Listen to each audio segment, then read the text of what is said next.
I'm Jeff, a bit of a handyman. I make a good living in our area just doing things that larger firms don't want to do. I'll assemble flatbed furniture, prepare kitchens, I try not to clean bathrooms, and I do a lot of work for my wife's flower business. Amy and I, that's my wife, have known each other for as long as I can remember. We met in kindergarten. Our parents got along really well, and it just happened, we had other friends. We were both dating something else, but we always got along with each other. We were young, I'm a year older than her. When we started fooling around more, I'll show you mine if you show me your thing, it wasn't sexual, it was educational. Well, that's how I saw it. I still swear whatever you want that we never crossed that line. We were never intimate. Oh, we were both very excited, but we never crossed that line. So it came as a big surprise to us and everyone else when it turned out that Amy was pregnant. I did what I thought was right. We discussed our options and asked both parents if they would allow us to get married. The wedding was quiet, no one wanted to make a fuss and show us off, so we moved in with my mom and dad. We were going to go see Amy, but her dad got sick, and it was decided that it would be too hard for her mom to cope with us as well as her dad. I was going to go for an internship, but the pay wasn't very good, and I, a married man, needed to earn something better as soon as possible. That's when I started doing odd jobs, working as many hours as I could. 14-hour days were not uncommon, even 18-hour days if there was a job and it paid well. The pregnancy went well. Our daughter was born. I was told that everything went very easily. That's not how any described it, but I was only human. What did I know? Amy's dad was in the same hospital as her, and after much fuss, we were able to take our newborn to Grandpa. He was so happy to see her, he had the same big smile as me. There is always something, but it is not there. 2 days later, when we took our little daughter home, we still didn't name her. Amy's father died. This was in the days before pacemakers, stents, and heart bypass surgeries became commonplace. He died of heart failure. It was a mixed return home. When we were already settling in with Mom and Dad, it was decided that we should move in with Amy's mom. She could help us, and we would keep her company. We moved into the main bedroom, and my mother moved into the second. At first, the child was with us, but we turned the third room into a nursery. Baby, yes, we called her that often. Her name was Zoe, some kind of surname. Amy's pregnancy, living with my mom and dad. We were both young, and then having the baby. It wasn't a marriage. We slept together, but still no sex. It was a case of us not wanting to make a fuss, knowing what to do and being shy, which led to us not having sex for the first year. I can't believe we were so shy. My mom and dad paid for the 3 of us to go to a holiday camp for a week. This was the first time there were only 3 of us.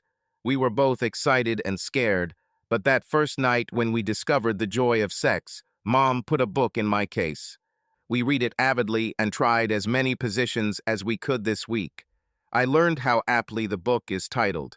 Life was never the same again. We both loved her and treated her, as they say, like a duck to water.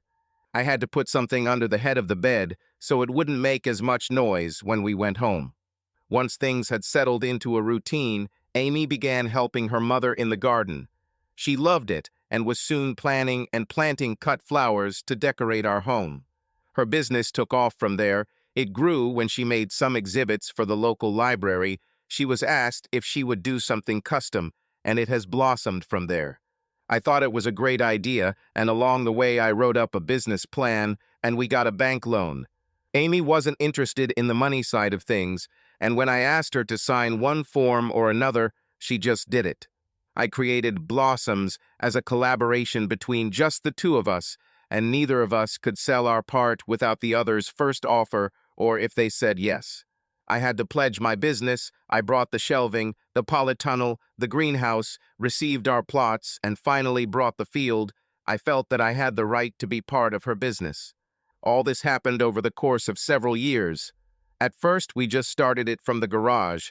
Then, as the volume of work increased, we had to extend it. When it took off, it took on a life of its own. Back then it was, if only we had a polytunnel, if we could grow more of our own. but the greenhouse was my idea, as I could also use it to showcase some of my work, and it provided better light for special plants. Sex still took up most of our time together. Amy was just as interested in it as I was, and she wasn't shy about asking or initiating what she wanted. Life was good. This intensified when Amy showed me the scan. We were having another baby. I didn't think we'd tried to practice much inverted kanji most weeks, so this was a good surprise for me. Everyone was happy. We left a larger gap between the children than we would have if we had thought things through. Zoe was 8 years old when Amy gave birth to May. Amy was not a fashion model. She would have been a B actress, not a first lady, but she was everything to me. Where have I been? Blooms, well, it blossomed. It became known as the place to go as a flower supplier for weddings and special occasions. We weren't cheap, but we were very good at what we do. I say we're a loser. It was all Amy's job. My place was in the background. As I said, soon after a busy period, the polytunnel came in. It helped store flower buds, and we started growing our own there. It allowed us to make more and cheaper. At that time, plots were not in demand, so I mortgaged as many as 2 plots and unexpectedly received them next to and directly across the street from our yard. With just a little work and a heck of a lot of manure, they soon gave us plenty of our own to cut and quickly had plenty of our own cut flowers, cutting down on the cost of purchasing from wholesalers. My mom gave me some money for my birthday, saying it was just money from an investment she made when I was born. To this day, after all this time, I still have doubts about the veracity of this story. Anyway, I put the money in my savings account at the bank. My old scout troop friend Andy was a farmer's son, a good 5 years older than me, who inherited the farm after his father had a combine accident and complained that he might have to sell most of the farm for taxes. I was thinking of asking him to rent me an old field on the edge of a farm to start a clay pigeon shooting club. This conversation gave me an idea. What if I bought this field from him? It was useless for agriculture due to the composition of the soil, the slope, and the number of stones. We agreed on a deal, and the field became mine. We tried the shooting range idea, but it didn't work, so I stopped doing it. I planted fast-growing conifers along the edges of the field as a windbreak, and then took the kids along and made it a game of collecting as many rocks as possible. With a lot of work and the rental of heavy equipment, I managed to get the field in good enough condition to plant a huge number of bulbs and cut flowers. Since Blossoms was already established, it was making money, our expenses weren't too high, and I was still able to do my job, even if I outsourced most of it to other workers. I bought us a van each for work, and we had a large SUV for personal use. Life was good. We went on holiday to Jersey and Guernsey, and there we met the Flower Traders Union. The work kept coming. San was that saleswoman who came from the continent in a huge truck and drove around England, selling flowers directly from the tailgate or bringing what was ordered. She was Dutch, about our age, a big woman in terms of character. I mean, she said what she wanted. With big breasts, long legs, and a pretty face, she knew it. But there was something about her that bothered me. I can't explain what exactly, but I had a feeling that something was wrong. San knew her stuff and gave Amy some good advice over time. It was unexpected when she told us that she was leaving her job because she was tired of constant travel. I should have known this would happen, but just a month after she stopped driving the truck, I came home one Thursday to find her working with Amy on a wedding arrangement for Saturday. I told Amy what I thought about San working with her, and Amy basically told me to mind my own business, that she would use whoever she wanted to help. I had to come to terms with it. Most of the weddings we've catered for have ended with us going home after the ceremony, but this wedding was for Andy's daughter and his wife, the same Andy from the farm. In general, as friends, we agreed on a reduced price for Amy's work. She did not know about it, since I took over the financial side. We were invited to stay for the banquet and party after the wedding, and I did not notice how San, being next to me, made it clear that she would also stay. This seemed strange to me, and it made my mood worse. A wedding is a wedding. Everyone is dressed smartly, even me. Amy looked great, not too dressed up. But to me, the love of my life, She looked great in any outfit. When the dancing began, Amy and San wore small cardigans, which they wore throughout dinner. After the first two dances, they went to the ladies' room, as all women do. When they returned, they took off their cardigans, and I saw that they were both showing much more than I was pleased to see.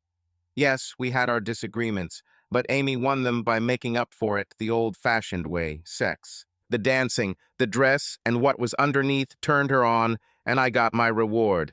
Amy drained me to the last drop, twice.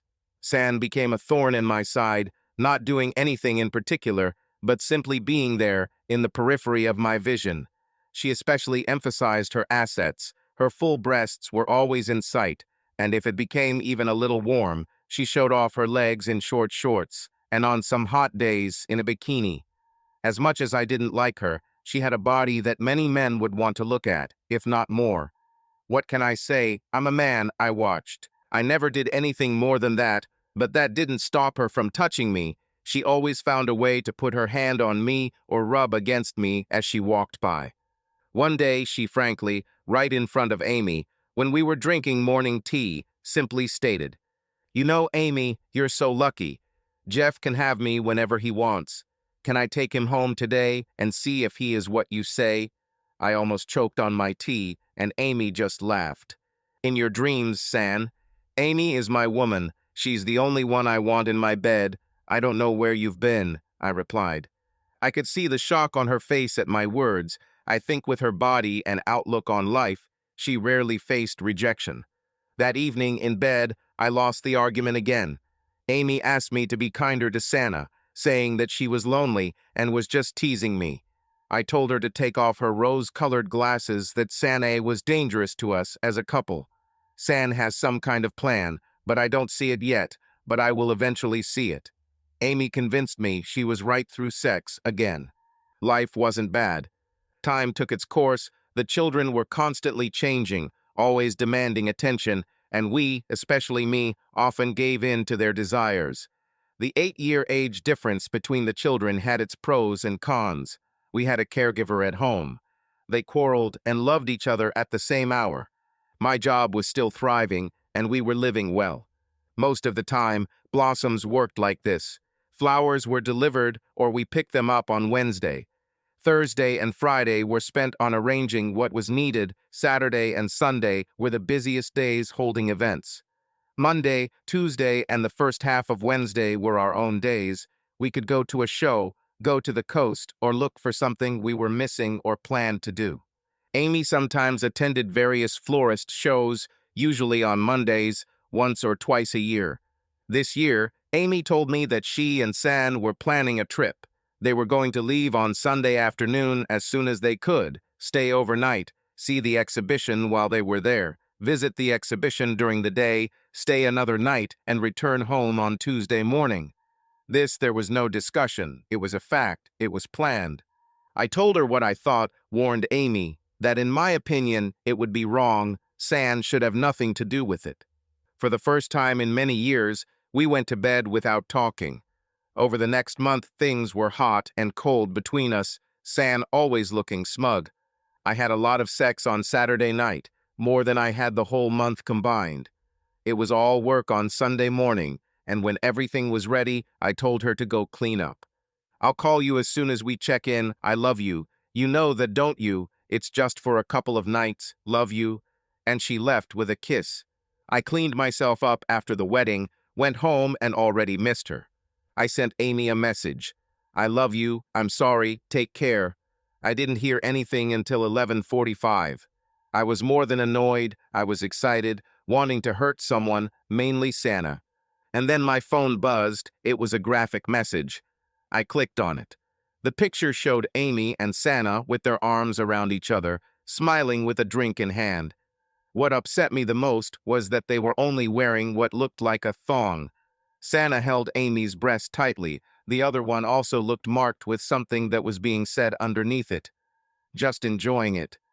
I knew it wasn't Amy who sent it, it was Santa. She was making it clear that she had power over Amy.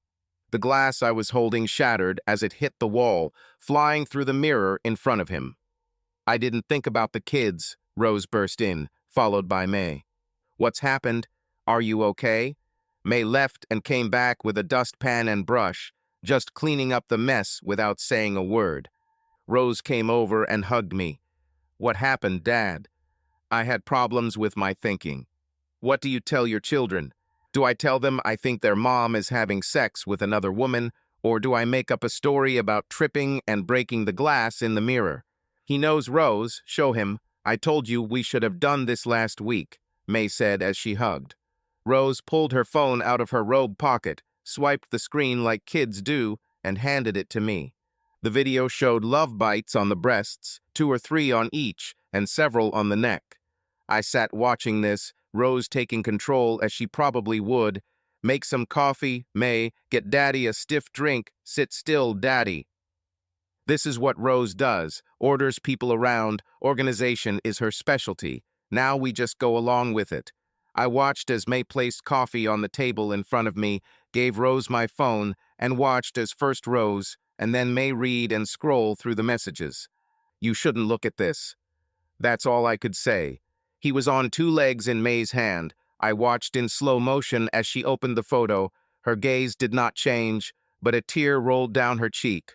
Rose took it from her, looked at it, and put it down. You don't need to see this, Dad, was all she said. But I did it. It took me a second to realize what I was looking at. Amy was pleasing Sonny. The 3 of us sat in our thoughts. The girls told me that they had been suspecting something for a while, that May had overheard some talk about San becoming a partner in flowers, and what I was going to do about San, and what I thought about my mother. That was the pound 64K question, wasn't it? What to do. I don't know about the girls, but I didn't sleep. When I came downstairs, Rose was busy with her business, and May was preparing breakfast. Well, what are we going to do? It was Rose who stepped forward as usual. She wasn't going to stay behind and see what would happen. She was always in front, making sure it happened.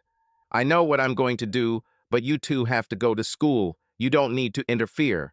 You have to promise me that no matter what happens next, no matter what happens, you will still love your mom and me. It has nothing to do with you. We will both love you forever. You have to believe it. Blossom is over, like a Monty Python sketch. It's dead. It's dead. This is no longer.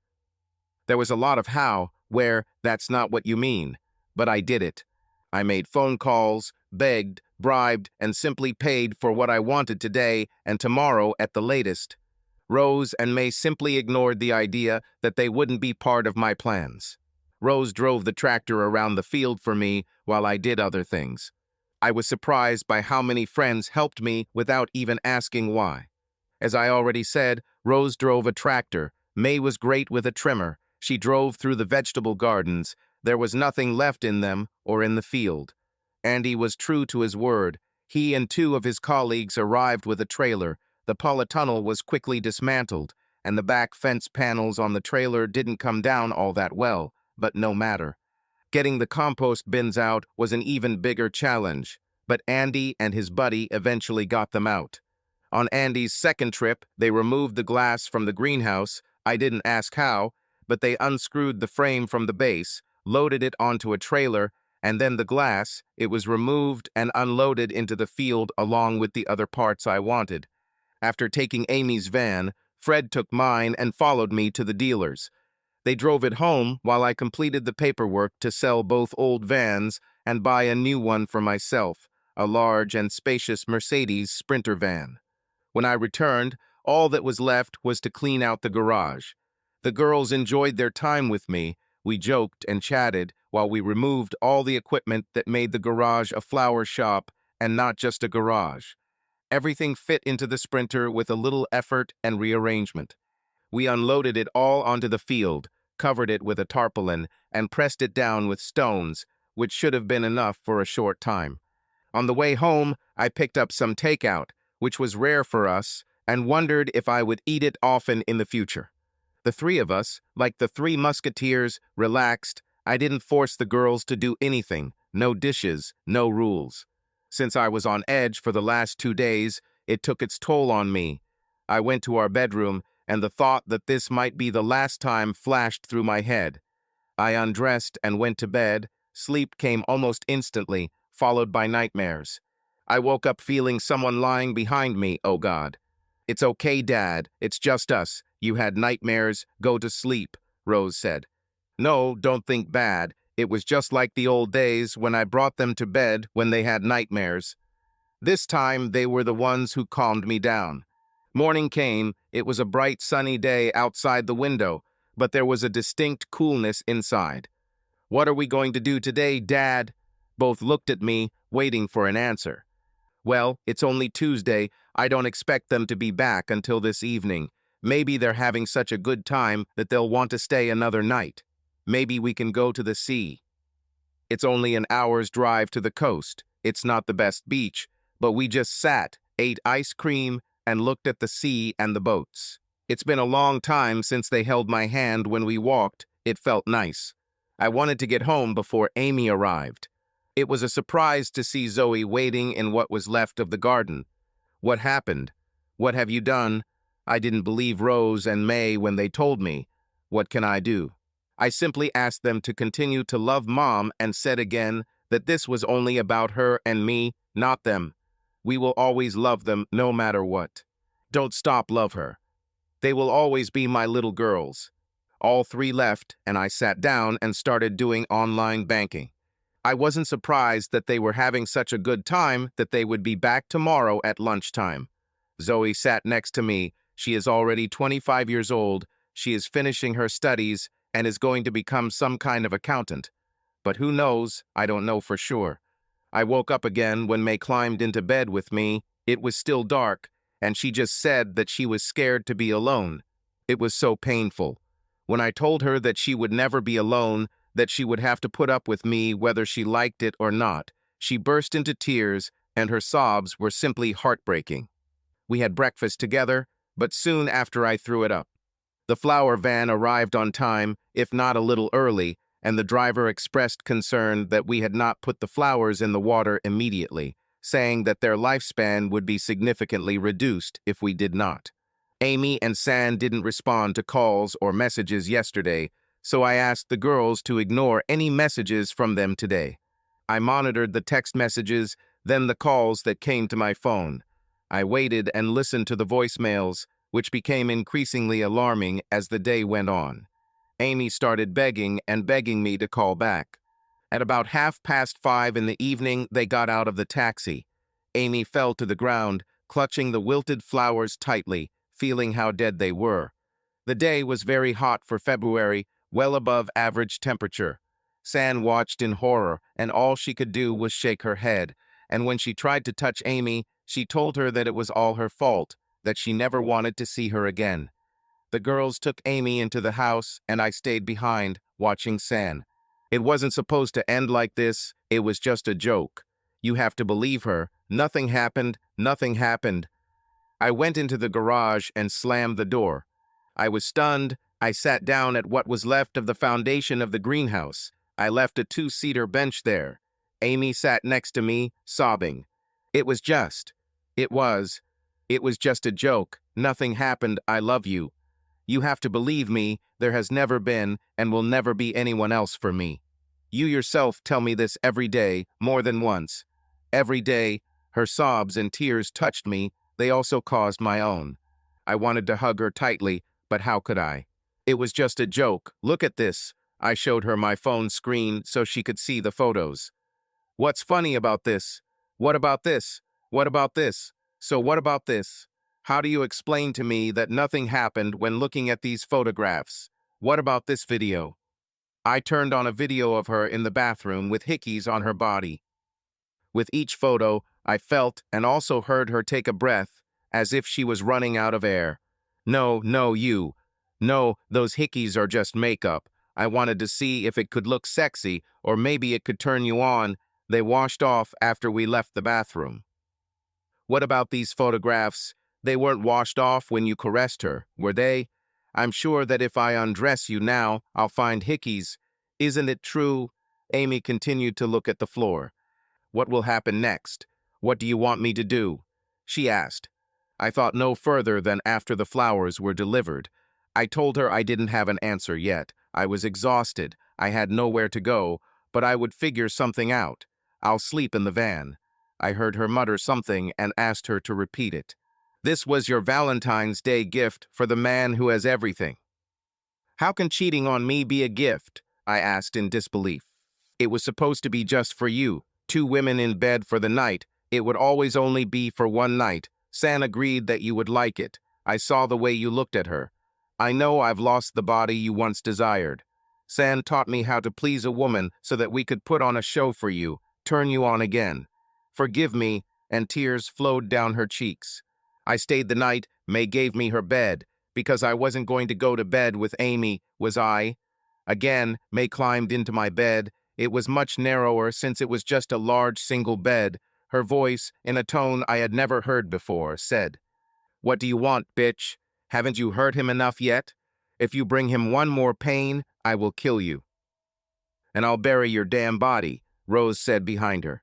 Rose swore sometimes, but I'd never heard May use those words before.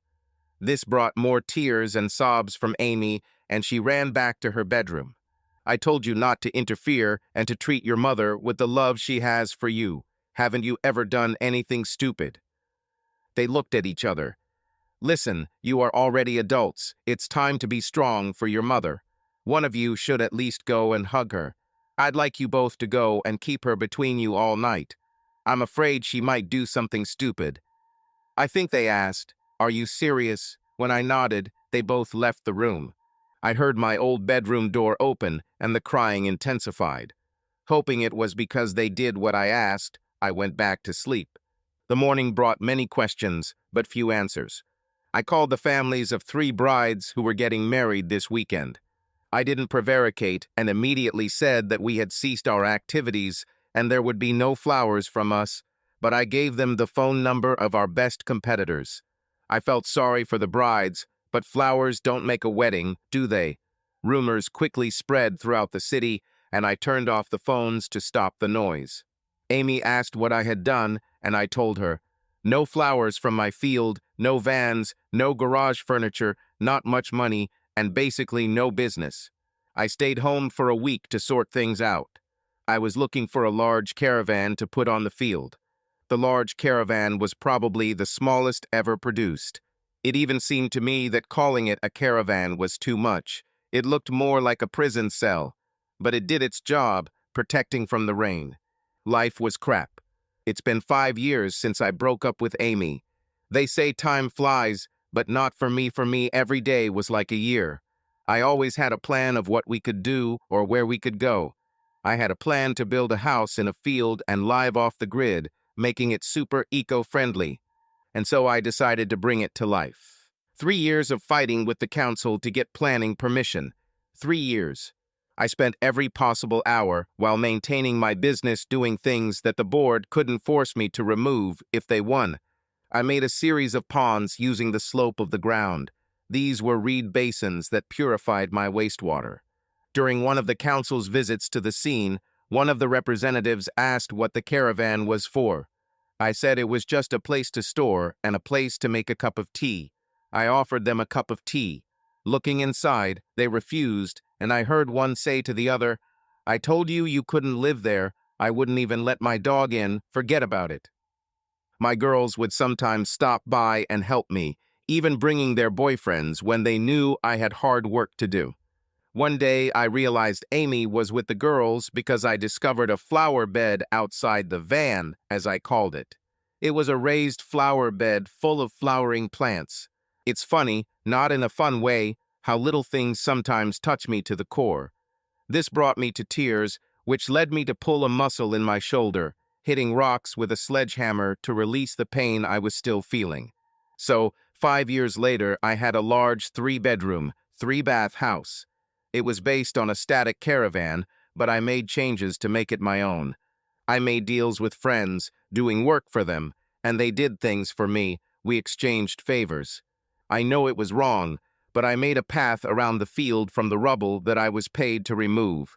It was a trail that you could drive a car on without getting stuck. The house was almost ready. I had a front yard of grass that looked great, a patio with furniture, and a swing hanging from a large oak tree on the side, but there was still something missing.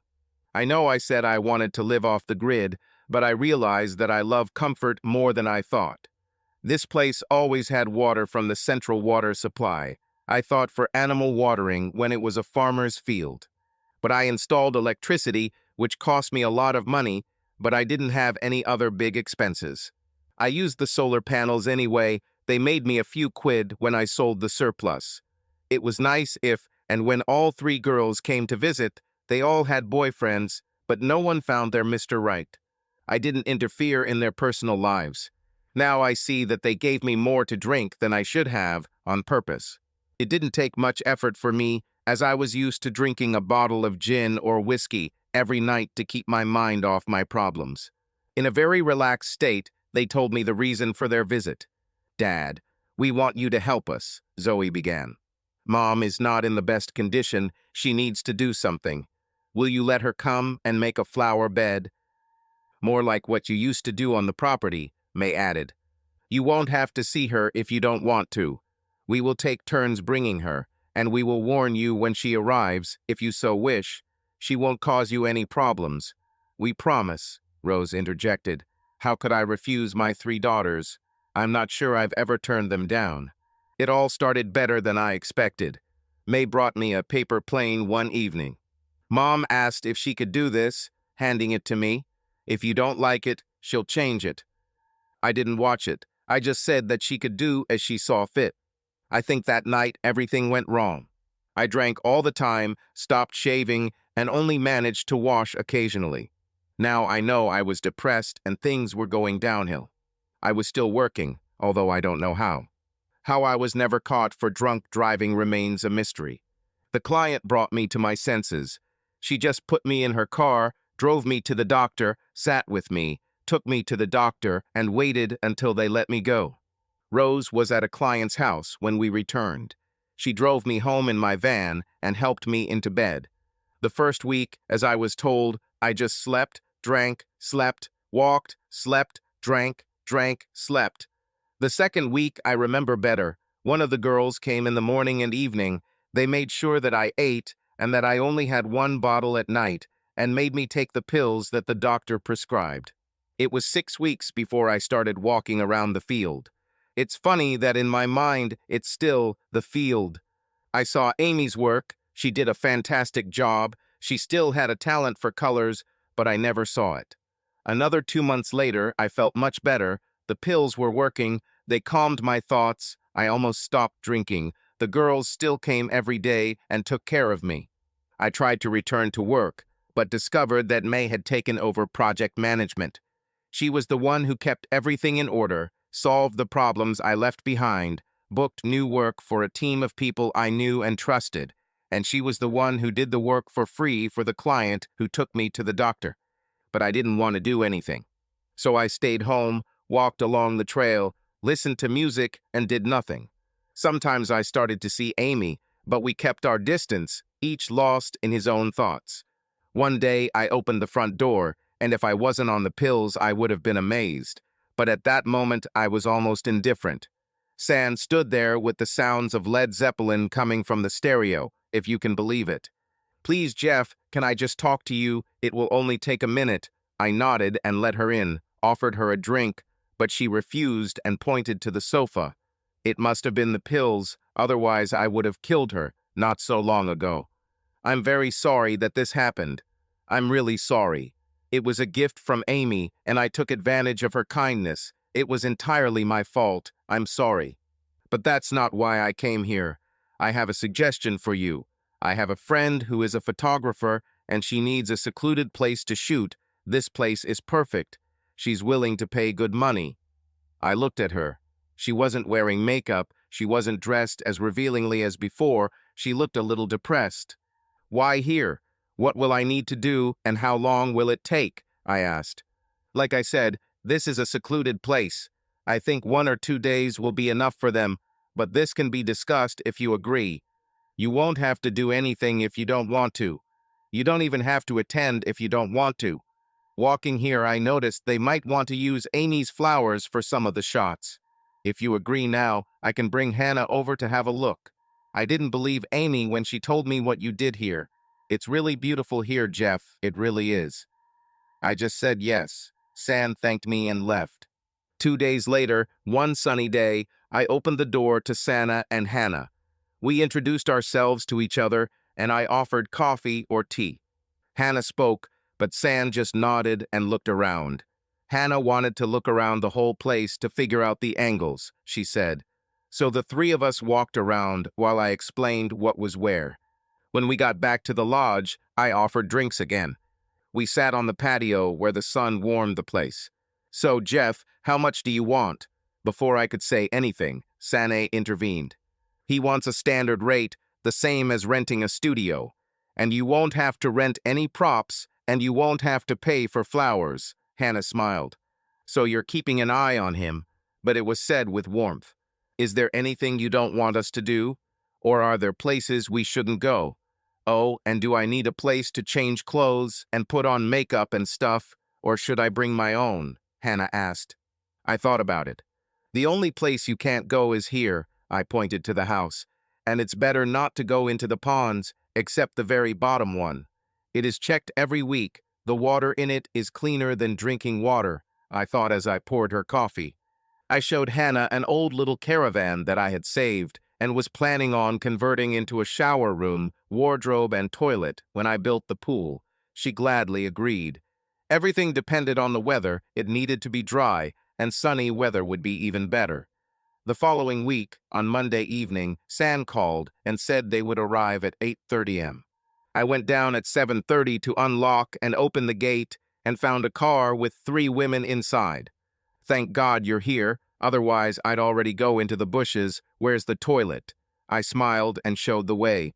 Luckily, I hooked up the little caravan last week, I thought. I was only wearing shorts and a robe, but I offered tea and coffee. I took the drinks out to the patio where the sun was starting to warm the area.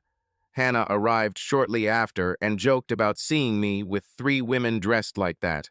Soon the Sprinter van stopped, just as Hannah had said. The 2 women opened it, took out cameras and other equipment, and quickly set everything up.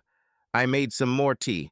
In the end, 4 actresses, 2 actors, and 6 women arrived who did everything else. Then San showed up with what looked like a burger truck. I went to the shower and changed clothes. I tried to stay away, prepared breakfast, and ate it, watching what was happening through the window. One of the women, the one who asked for the toilet at the gate, named B, came out of the small caravan. She was wearing a short robe, and her legs seemed endlessly long. Hannah was talking to a group of people around her. I couldn't hear what she was saying, but I assumed she was explaining what she wanted. The cameraman set up the camera and took a few pictures, showing them to Hannah, who nodded in response. B took off her robe. "Wow, this is a body that any man would love to see, and even more so to touch." I watched as the others joined B, and it all looked very professional. The 4 women and 2 men acted like shuffled cards, changing positions and following Hannah's instructions. Although I am not a fan of voyeurism, I could not take my eyes off of it. I'll say right away that, despite all my humanity, I remained a man, and everything was boiling inside me. I hadn't felt sexually aroused in months, and now, looking at it, I didn't even think it looked like anything sexual. Why did I remember Amy as I watched all of this unfold before me? "I don't want to upset you, but if you want, I can help you with this," San whispered in my ear, and I saw the fear of my reaction in her eyes. "No, I don't think anyone can console me right now, but thank you for offering." I have no idea where this came from. I was thanking her for suggesting something that ruined my marriage. I heard her sobbing as she left. I went back to assembling the new swing, driven by my still hard erection. "Excuse me, can I stay with you for a minute?" B appeared unnoticed while I was assembling the last chair. She sat down on the swing, handing me a paper cup of coffee. "I don't know whether to hit you or kiss you. San doesn't say what's going on between you, but something is clearly going on. Tell me." I had nothing to be ashamed of. I was the injured party. When I started telling B my sad story, she started pushing the swing. It was like hypnosis. Something in this movement relaxed me, and it became easier to tell. This was the first time I said all this out loud. I apologized to her, but she just laughed. saying that she should thank me for honestly telling her the truth and for making me horny by looking at her. She said that she enjoys showing off her body and that she enjoys her job. I've been with San for a long time, but she never opened up to me. I didn't know what was wrong, but I saw what she was going through. Are you saying she just asked to sleep with you? When I nodded, she simply said, "Damn it."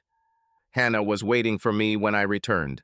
"Look, I don't want to be intrusive, but can I stay here tonight? This will save me a lot of time. I'll pay you, we won't interfere, just me and Becky. What do you say?" Tired, I just said okay. Tired because I had been standing almost all day. Becky asked what I wanted for dinner. She ordered food, and the three of us ate at a table outside, drinking a bottle of red and white wine with our meal. They went off to do whatever they were doing with today's footage, and I grabbed a bottle of whiskey and drank half of it before going to bed. Everything repeated itself, just like yesterday. B wanted to go to the toilet as soon as I opened the gate where she was waiting. I stayed away in the morning. B found me and brought me plates of salad and cold drinks for an early lunch. "Look, I just want to thank you for yesterday. San and I talked last night. It eased the tension between us. I was starting to worry about her leaving me, so thank you." I just smiled. When she put down her plate, she looked at me thoughtfully. "San is right. You need to have a good sleep with someone. San said so, and I said so. You like me? Will you sleep with me, please?" I'll be honest, I love San. Well, she knows what I do on set. It's just a job I love, and like I said, I loved the way you showed your appreciation for me then, and show it now. Come on. Saying this, she took off her robe, made me stand up, and undressed me. There was almost no resistance on my part. "Damn it, Jeff, I've been with a lot of men, but no one has done this to me." "Are you okay?" I answered no as I got dressed. Hannah and San were waiting for me when I returned. "What the hell, Jeff? You owe me half a day of filming. B was unfit for filming." Hannah told me and walked away. San glared at me. "I was perfectly fine until you showed up. I was doing great. Now look at me." She looked down with a feeling of shame. I entered the house. I wasn't surprised when Becky knocked and asked what I wanted to eat. Hannah, Becky, and Olive. Who is Olive? The four of us had dinner. The conversation was about work, and I felt tension between me and the others. Becky and Olive couldn't make conversation, so they left us. Hannah took Becky to do what they usually do in the equipment van. This left Olive and I in a bit of a quandary. Olive decided for me by asking if we would take a walk around the field. This calmed me down. A walk always has a calming effect on me. We chatted and stopped and watched the deer grazing in a nearby meadow. She had never seen real deer, only on TV. I told her that if she was a good girl, I would show her the badgers if she wanted. She teased me by asking if I really wanted her to be just good or if she wanted her to be great. I didn't have an answer to this. I locked the gate and cleared the table, and the four of us went to bed. As I was about to get into bed, there was a knock, followed by the opening of the door. "Sorry, Jeff. Sometimes I just get overwhelmed. It's all the budget stress. I know you didn't mean to hurt anyone, but please don't play around with the actors." She told me it was all her fault. "So are we okay?" "We'll finish tomorrow. I have another offer for you. If you're interested, think about it, and we'll talk tomorrow." Hannah closed the door behind her as she left. Sleep was already on the way. My eyes were closing. I had already made myself comfortable when I heard the door open and close. "Move over a little. Lift me up. I'll show you the difference between good and great. It's okay. I'm not considered talented yet." Olive. She tried. Oh, how she tried. We went for a walk. I showed her the badgers. That night, they took the whole family out for a walk and just dug in the ground. Olive was soon left completely naked, except for her shoes. On the way back from the gate, Hannah gave me Olive's robe, saying she wouldn't need it until they went home. The door opened with such force that it hit the wall. "What's going on here, Dad?" Zoe woke me up from this dream about Olive and sex. I wish it was real. "Sorry, I'll wait downstairs," and closed the door behind her. I went into the shower. knowing that my daughter was waiting for me. Dressed, I went for interrogation. I explained as best I could that everything was going fine until San came asking if I could save some lunch. She was not told about my guest, and it all started again. I lost my patience and just blurted out the truth. This stunned Zoya. Her dad seemed to be a macho man, but in reality he was not. Hannah came in at that moment. She wanted to say something, but I stopped her, introducing her as Zoe, my daughter. "I'll call," were her parting words. I saw Zoya digesting what she heard and saw. "Are you going to be okay, Dad? I mean, leave it all out, but are you going to be okay?" I shrugged. Who knows? Zoe stayed the night. It was the call that prompted her to tell me why she was there. She snatched the phone from my hands before I could even say hello to Rose, telling her that she would call back. "Dad, you know I love you, but I have good news and not so good news. You will become a grandfather, but I will not become a wife." I jumped up and hugged her, kissed her on the cheek, and told her that everything would be okay. It didn't matter. I would make it work. Tears began to flow, mine and hers, and a long time passed when her phone made a sound. We forgot to call Rose back. I opened the gate and walked past Rose's car on my way back. Zoe, Rose, May, and Amy were sitting at the table. "We need to clear things up, Dad." They convinced me and told me that we would have an addition to the family, our family, so take action. We had breakfast. The girls left, leaving me with Amy, saying that they would be back soon. I had a feeling that it was a setup. We were talking about everything except the main topic, and suddenly Amy dropped a bomb on me. "So, you fucked a star so hard that she couldn't work after lunch. I wish you would just hug me or at least talk to me." She whispered the last phrase. I felt more insignificant than ever. "Come hug me if you can tolerate a traitor." I could barely get her off me. She hugged me so tightly that it was hard for me to breathe, and then she pressed herself against me and kissed. Okay, I kissed back. "Whatever you want, I'll do it." I stopped her by placing my finger on her lips. "We'll settle things later. First, we have to take care of Zoe." I hate to lie. I wasn't going to make peace with Amy. I wasn't going to get her back, but I had to be careful about this to make it work out for the girls. Rose ran towards us as we walked along the path. "Thank God, I thought you might have killed her. Oops, I shouldn't have said that." Amy held my hand as we walked back. Rose continued to smile at Amy. 2 days later, we had a family council. I didn't allow Zoe to continue talking about how the man didn't want to stay with her. I told her to just move on with her life the way she wanted and that we would work things out. Nothing was settled then or for the next 5 months, at least for Zoe. A week after Zoe told us about her situation, Hannah unexpectedly came to us. Sorry for the unexpected visit, but I was nearby. Yeah, I thought. I have a friend who I think would love to use your garden for her group. That's out of the question if they want to do a sex shoot. No, it's a little weird, but I'm pretty sure there won't be much sex. Look, are you interested in meeting her and seeing if she can rent your garden? Okay, come on. When are you planning on doing this? I was hoping you would agree if I could bring her right now. She's in the car. This took me by surprise, so I nodded. Hannah went out and came back with this tall, slender woman who looked to be about 30. I needed a drink, if not someone else. I offered it, and they wanted coffee, but I took a large glass of whiskey. The meeting was short and to the point. Adela, the same woman with the legs and leggings, ran the sex group, which I was no longer surprised at if she was Hannah's friend. She was holding these group meetings in the summer, and they needed a nice lawn. I had one. Can I rent it? I asked the obvious question. What are they doing? She said it was just a pony club. I must have looked confused because Hannah handed me her iPad with a video on it. I watched it twice. It was short and showed girls half-dressed. I asked if they were serious about it, and they both nodded. I asked what I should provide, and it turned out that I only needed a lawn and somewhere to change clothes. They would bring everything else themselves. If I agreed to rent, it would be for 2 days, 2 events. The fact that she offered to pay me to use my lawn was ridiculous money, I had to say yes. Since the weather was so good and they lost the site, it was supposed to happen next week. Talking to Hannah before we laughed at the amount I received. I have never received so much for so little.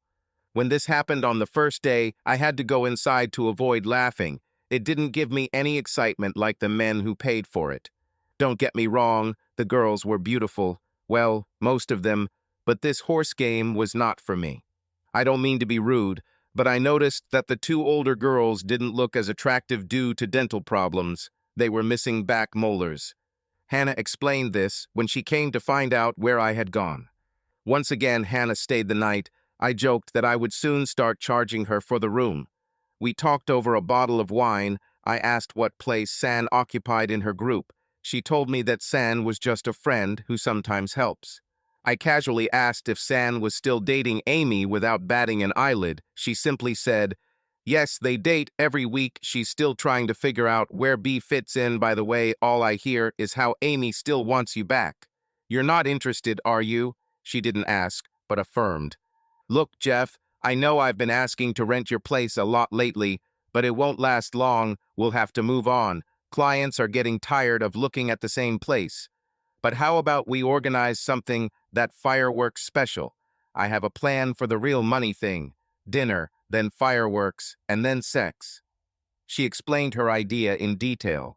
It sounded good, so we agreed. Why does life have to become even more complicated than it already is? Hannah was now a regular visitor, not just because of work, but as a friend. Zoe stayed with me for a while to get a break from Amy, I thought. But, well, I didn't ask. Zoe's belly began to grow, but she wasn't upset about the changes that were happening to her body. Hannah was having dinner with us. It sounded trendy, but it was just a quick salad I made. I went to make us coffee and juice for Zoe. When I returned, they fell silent. Both looked guilty. It was Zoya who told me what was going on.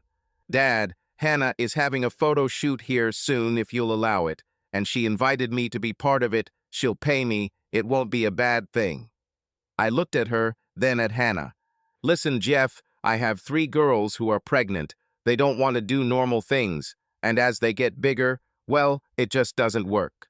So I came up with the idea of doing a quick photo shoot with big bellies and, well, Zoe loves the idea, and like she said, I'm going to pay her. Something new to me, too. Come on, let her try. If you're worried about being recognized, I'll deal with some masks that all girls can use. How about that?" I didn't have much choice. Everything happened twice as fast. 3 pregnant women, a makeup artist, Hannah, her 2 cameramen, and 2 men showed up, plus Zoe, of course. I tried to stay away, but Zoya wanted me to be close in case she felt unhappy. It's weird to think about your daughter being photographed during a sex shoot, let alone be there. I didn't see all the outfits that Zoya told me about later, but the ones I saw made my eyes pop out. The makeup artist was about 35 years old and had a child in her basket. "She's only 6 months old. I couldn't find a babysitter for today. I hope you don't mind. I'm Jilly, by the way." It was decided that Zoe's living room, dining room, and bedroom would be used for the photos, so I stuck to the kitchen as best I could. The baby was as good as Jilly said, but even good babies need to be fed and changed from time to time. As I got closer, I sensed the reason why he was getting restless. Jilly was busy in the other room and didn't notice, so I just went ahead and changed her. I noticed that Jilly had several bottles in her changing bag. What a good idea. I wish we had these when we were little, I thought. One said 11-point zizzer. It was already 10 minutes, so I just sat down, warmed up, and fed the little power. Gilly burst into the room as I was wrapping her. I threw the towel over my shoulder to catch what usually followed, and today I was lucky. "What are you doing?" I thought it was a stupid question, but I refrained from answering it. "She needed a change. Her feeding time was over, and you were busy, so I just did it for you. Do you want her back?" "What? How did you know?" "She's fine. I should have paid more attention to her. Her name is Jen Jean." I could tell she was upset. "It's okay. She's worth her weight in gold. She just needs to be changed and fed. Sorry if I did it wrong." At this moment, Zoya smiled. Are you taking your hand again, Dad? Do you still remember how to do this? Is he your father? Gilly asked in shock. This is his house. He was the one who broke B and didn't let her work that day. Oh, damn, was my backup thought. Zoya looked at me and nodded yes. Gilly looked at me again. If it's not too much trouble, you can look after her again. When I said I wanted to, she went back to what she was doing. Are you good with that, Daddy, pointing at you and Jen? I told her it was weird just thinking about her on the set of a sex tape, but Jen was fine, but some of the things I saw stuck in my head. The girls came, I prepared drinks for them as needed. One was absent from the group and did her solo shoot with the men, and then changed to the next one. I was never introduced to the men. I noticed that Zoya did not perform solo. Later, I was walking with Jen and playing with her when Gilly returned. Do you mind if I feed her here, or do you want me to go to the car? I told her it's okay. This is one of the most sexist things I've ever watched or been a part of. I'd miss it for Zoe, I joked, because she's my daughter. Gilly took Jen out of the basket she was lying in and unbuttoned her top, placing Jen on her lap and throwing a multicolored sheet over her shoulder, and Jen, hiding the breasts that she must have taken out of her bra, moved Jen into place. I looked away, a little saddened that the beauty of feeding a baby was hidden from my view. Jen soon had her fill of milk. Gilly asked if I would mind getting her started so she could get back to work. Hannah was being well behaved at the moment. A day passed. Filming always took longer than I thought. Gilly came in, checked to see if Jen was okay, smiled at me a few times, and left. You were a success with Gilly. She hasn't stopped talking and asking about you all day. Zoe teased me at dinner that night. She's going to come here with baby clothes for the baby, she said, patting her stomach. All the girls were impressed by your childish abilities. Zoya waited 3 weeks for the photographs, begged Hannah for 6 photographs of each girl, and promised that they would never be seen anywhere. Gilly, Zoe, and I think that by default Rose and May were included, became friends. Gilly came over, and I even stayed with Jen for a while they did girly things. I watched Gilly feed him. It got to the point that one night Zoe took the cover off and asked how it was done. Gilly went to put it back, but she looked at me and smiled. She showed Zoe. One night Olivia showed up. I think she must have been dropped off in a taxi and I felt this might be closer to the truth. A man she had rejected. She must have climbed over the gate. Her dress was dirty and a little torn. Hey, Jeff, can you get the poor girl a drink? I wondered if she had already eaten too much. I just need to go to the bathroom. Are you alone today? I said yes as she went to the bathroom. She came back in my robe, still wearing high heels, and sat next to me on the couch. I need to thank you for Jeff. After our night together, Hannah is now using me in the best. After that night we were together, Hannah started giving me better roles. Now I'm doing more prestigious sex work for her. Will you give me a drink, or will you take me first? Let's go to bed and see about sex and drinking when you're sober. I took her to my bed and took off only her shoes. I wasn't going to do anything to her while she was like that. I hugged her and kissed her. She sobbed, but soon fell asleep. I quietly stood up and texted Hannah about what had happened, asking her to come over in the morning to pick up Olive. The answer came instantly. Okay, you woke up. What did I do yesterday? We had sex? I don't remember anything. It's okay, you just came in late at night and I put you in bed with me. We just kissed and cuddled and then fell asleep and here we are. Go take a shower. Hannah is on her way. We showered together, just showered. Breakfast was just around the corner when Hannah and Gilly arrived with Jen.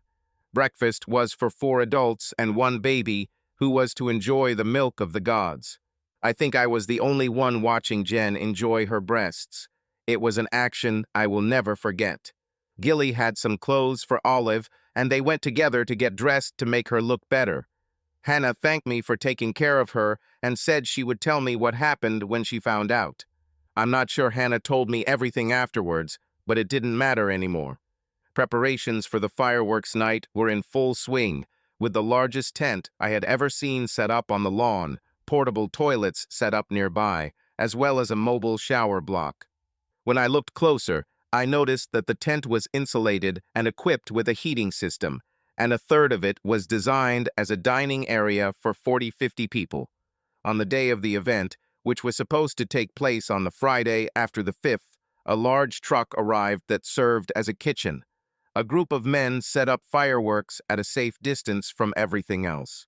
Hannah was staying in my guest room, no illusions. She was running this event like a military operation. I had virtually nothing to do with it. I saw a program that suggested appetizers would be served from 6:30 p.m., dinner would be served at 8 p.m., and the fireworks would start at 10 p.m. Entertainment after the fireworks end. Latecomers are not admitted after 20 o'clock. I recognized some of the people. Most of the women were dressed in ball gowns with deep necklines, with a choice of either long skirts or miniskirts. Tuxedos and bow ties were provided for men. I hadn't seen the guest list or thought much about it, but when Zoe showed up and asked when I was going to get ready, I knew I needed to be there too. I've never owned a tuxedo, but Zoe took care of it for me, and I was told I looked pretty good. Zoe looked amazing despite her big belly, and I told her so. Hannah, San, and several of her girls were dressed like sex stars, and well, they were. I counted 10 single women, not counting Hannah, San, and Zoe, who moved around during the aperitifs, talking and joking, and were seated separately during dinner. Had to turn the single women count up to 11. When Jilly sat next to me at dinner, I didn't see her enter. Zoe, who was sitting on the other side of me, asked where Jen was. I have a friend who is looking after him tonight. I haven't gone out to a party in a long time, and when Hannah gave me this dress and a ticket, I couldn't refuse. Sorry I'm late. I had car problems. Dinner was good. According to everyone who commented on it, I was a little busy with Zoe and Gilly. When the port was served, Hannah asked everyone to follow her outside to watch the fireworks. Gilly said she would stay because she had forgotten her scarf, so I went and bought a blanket, which I sometimes use when I watch TV. Zoe shared it with me when we went to watch the fireworks. I love big fireworks shows. This was good. Hannah spent a fair amount of money on this. When we returned to the tent, we discovered that the dining area had been converted into a dance and lounge area with a small band playing pop music. The main part of the tent was divided into several individual rooms, and soon I saw people starting to use the changing rooms or enter the rooms. It's time to play. For some, it was sexual games. For others, it was just observation. Don't let me keep you from participating. I'm just making them up. I'm not into it, Jilly told me. I don't like sharing my sex life either. Would you like some good coffee or something stronger? I think I can do better than this. When we got to the kitchen, we found Zoe making herself a pot of tea. I didn't expect it to be like this. She waved her hand towards the tent. I thought you'd be involved after you stopped the sex star from working. I thought you'd be the center of attention. She laughed. The three of us sat and chatted, mostly about the children and Zoe's upcoming birth. Zoya apologized and went to bed, saying that she was tired. Because of the amount of drinking, I had asked Gilly to stay the night. I told her it would be in a private room and that she might have to prepare breakfast as payment. Zoya showed her where the room was. I went into the tent to have one last look at what was going on there. The party was in full swing. Outside, I found a woman sitting at one of the potted plants that lined the perimeter. She was more my age than most of the other guests. "Are you all right?" She looked at me with sadness in her eyes. "No, not really. I made a mistake by agreeing to come here. Can you help me find my things? My coat is in here somewhere." I helped her get up and held her hand while we walked. I couldn't find her coat, and she asked if I knew a good taxi company. I asked where she lived and realized that a taxi would cost a fortune at this time of night, so I suggested she go back to the kitchen. I had to explain who I was, and I made her coffee, after which she told her story. She caught her husband cheating, they divorced, and she just started going out again. One young man, she called him a guy, had been flirting with her for the past months. She had given in to his talk and gone on a date with him last weekend. She admitted that she was stupid to let him go too far and sleep with him. It was terrible, she said, blushing. But he tried so hard to apologize and convinced her that this night would be a great experience, and then she began to cry. She overheard him talking to the two friends he came with, and those other two girls told her to just take the pill he would give her. She would like it. I suggested she stay the night. She had no choice unless she wanted to run into him or couldn't afford a taxi. I locked the house. I didn't want anyone to come in by accident. He went upstairs and showed her the room. I'll just grab a few things for the morning and leave you, I said, pulling out a few of my things. When I reached the door, she asked. I knew what I was getting into today, a sex party, but I didn't think I had to take pills to enjoy it. You seem like a nice person. Can I ask one more favor? I nodded. Stay with me, just support the stupid old woman. I don't expect you to want anything more, but please just be there. I turned around and saw her unbuttoning her dress and letting down her hair. I was a gentleman and tried not to look too closely, but when I looked at her face again, she was smiling slightly. Thank you, she said quietly, climbing into bed. I left my shorts on, but as soon as I covered us with the blanket, her hand had already penetrated inside the shorts. I knew there would be sex today, but it was so disgusting out there. Let me. She slid down and my shorts followed. Thank you. I wish I had met you years ago. You are such a wonderful person. Can I get some rest? I'm not used to this. Nothing like this has happened for a long time. At least I dozed off. I'm not sure if she was sleeping, but after some time, when it was still dark, we started all over again. I can't say exactly who started it, but soon we were locked in an eternal dance again. Suddenly she turned and hugged me tightly, kissing me with such passion, as if she had never known such love before. You, oh you won't tell me you're married, right? She asked anxiously. I should have told her about Amy. Okay, was all she said. We kissed a little, then dozed off. I don't think I was sleeping, but it was Gilly and Zoe who burst into the room, and that woke me up. It was just hugs and kisses and almost tears from what I saw. Then she came in carrying mugs of tea. She was wearing my shirt, which, although it covered her, did not hide anything. Oh, good to have you awake, she said, crawling back into bed next to me. Let me have some alone time with him, please, girls. Zoya and Gilly smiled and left. Okay, mister, I tested your strength, and I liked the way you held me. Now it's time for a serious conversation. I understand, Jeff, that you have nothing to do with what is happening there. She waved her hand to the side, pointing to the tent. I'd better start with the basics. My name is Lily. I heard that you were going through a difficult time in your life, just like I was. I've never done what we did last night in my life. I know I told you yesterday about this guy, Ian. He was the only man I've ever been with besides my husband. Now you are my third. She put the mug on the table and took my hands. In a quiet voice, she asked, I don't want a fourth man in my life. If I've made a mistake in how I feel about you, please tell me now so I can leave with wonderful memories. Oh God, I'm making an idiot of myself. Lily let go of my hands and covered her face. I didn't even notice how I ended up next to her, hugging her tightly. It quickly grew into what we were doing before. We talked, and I remembered that Zoe was in the room when Lily returned. How does Zoya know about us? Oh, it's simple. I went to make us tea without expecting anyone else in the house. She looked at me and simply asked if I was staying the night. She assumed I slept in the guest room and asked if I'd be lying to you if I said Gilly and I shared a room. With the most serious face I could muster, I said I couldn't lie to you. She had the nerve to ask why not, so I told her. I asked what she told her, although I wasn't sure I wanted to hear it. Oh, I just said I couldn't lie because I spent the night with you, and you were inside me most of the time. And if she opened her eyes, she would understand that she has the best dad in the world who doesn't mind who she's with as long as she's happy.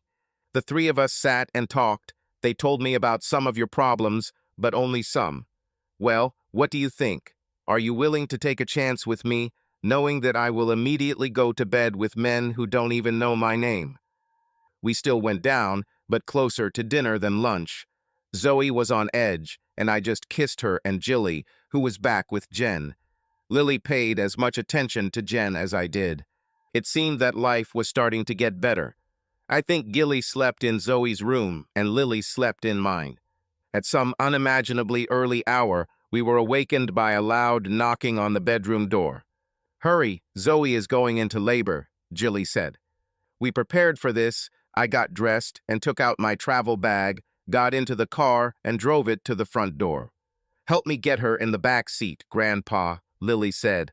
I didn't expect Lily to come with us. She was still in her evening dress, since we didn't have much of an occasion to dress up yesterday. "Just drive. I'll take care of Zoya. Everything will be fine. Just get us to the hospital safe and sound." That's exactly what I did. "Stop the car here. I'll get the wheelchair." And Lily ran inside, returning with a porter pushing a wheelchair. "I'll register her. Meet me in the delivery room." And she left. After parking the car and going upstairs, I sat down on a bench. Lily told me that everything was going great and that I would be called back soon. I did as I was told. I remembered how time in the delivery room drags on unbearably long. I waited, and every nurse passing by repeated that everything was going great, that it wouldn't be long. But then one of them said, "Does Grandma know?" Damn. I called Rose. It was a very sleepy voice that answered me. "What do you want at this hour?"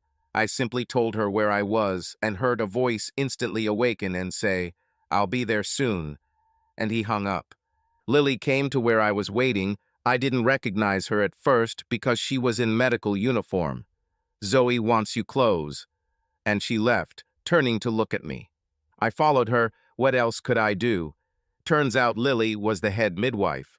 That's news, but we still have a lot to learn about each other.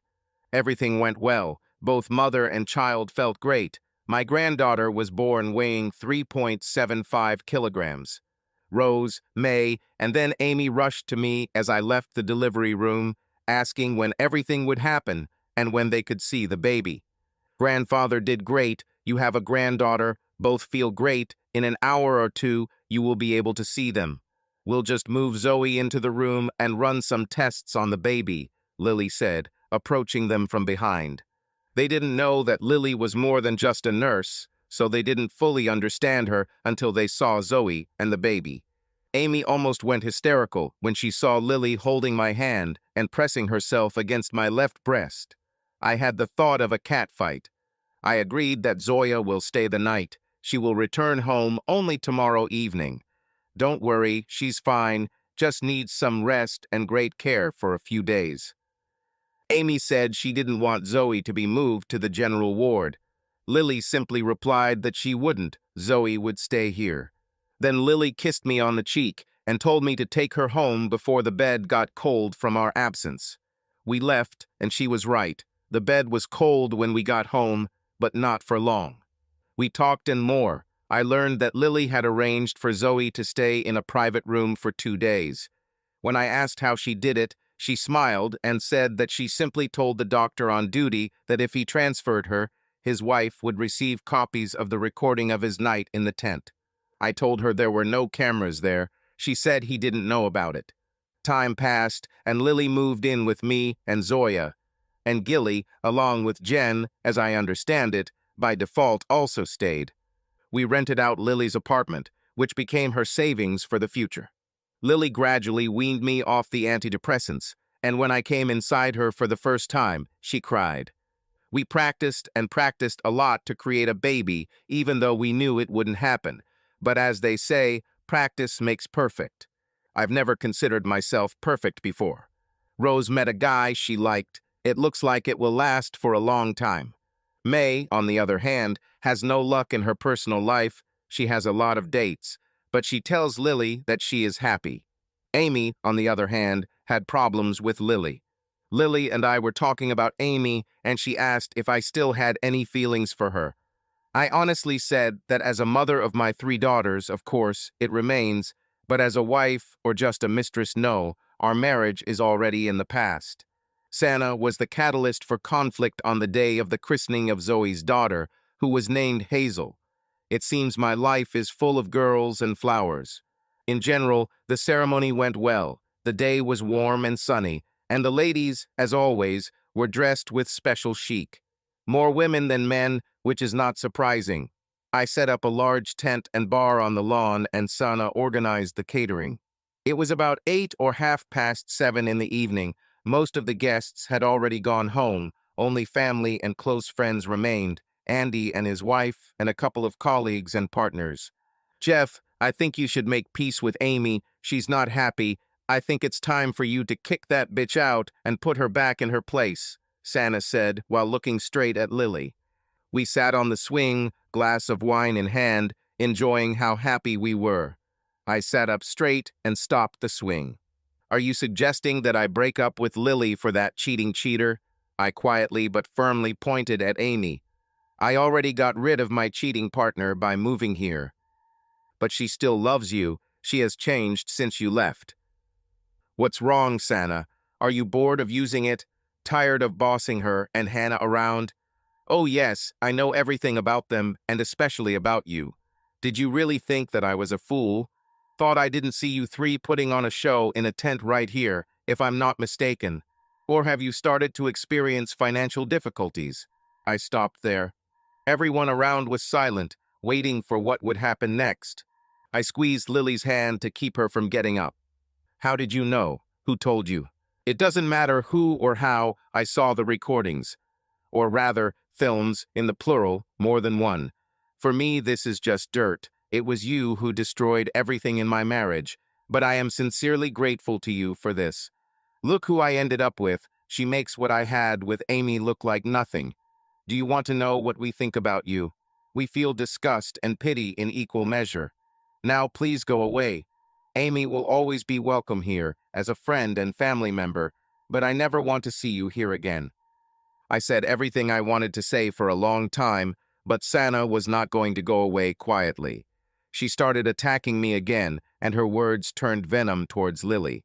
I was just about to get up and walk Sana to the gate when Amy intervened, unexpectedly dumping a bucket of ice on Sana. Silence reigned around, which was soon broken by a chuckle that grew into laughter. I've never seen Amy like this. She hit Sana in the face, hard and determined. You stupid cow, look what you've done. It's all because of you. It's always been about you and your needs, isn't it? Well, go to hell and find someone else for your entertainment. And I won't be your bitch for you and your friend Hannah anymore. Hannah, look at me. You either stay here with me or you leave with her. Wow, I didn't expect this turn of events. I looked at Hannah and saw how she was struggling with internal doubts, but to my surprise, she walked up to Sana and kissed her right on the lips. Sana, with a wide grin on her face, was stunned when Hannah ended the kiss and slapped her across the face. Party? There was no more party. Everyone immediately began to leave. The next day, Rose and May helped dismantle the tent and bar. Daddy, we think you need to please yourself with something. We decided that we will give you and Lily a cat, May said proudly. Only over my corpse, young ladies, Lily said. Zoe lived between Amy's house and mine. Rose stayed with Amy most of the time, and May. I just hoped she was happy, although she never gave me a straight answer. I never asked who Hazel's father was. It was none of my business, but Zoe and Gilly had already given birth to another child. Lily helped them both during the birth. Amy, I'm not asking, but it seems Hannah lives with her, or at least at her house. I think they help each other not to climb the walls out of loneliness. What about me? Well, I'm well past 50. I look back on my life, and if I get the blues sometimes, my nurse is right there to take care of me. I never knew that temperature could be measured this way, but there are weeks when it is taken every hour, and if you're lucky, every half hour. Life is wonderful. Subscribe to our channel so that your love doesn't cheat on you, and go ahead and listen to the next story, because this story is nothing compared to the next one. If you're under 18, don't even think click to the next one.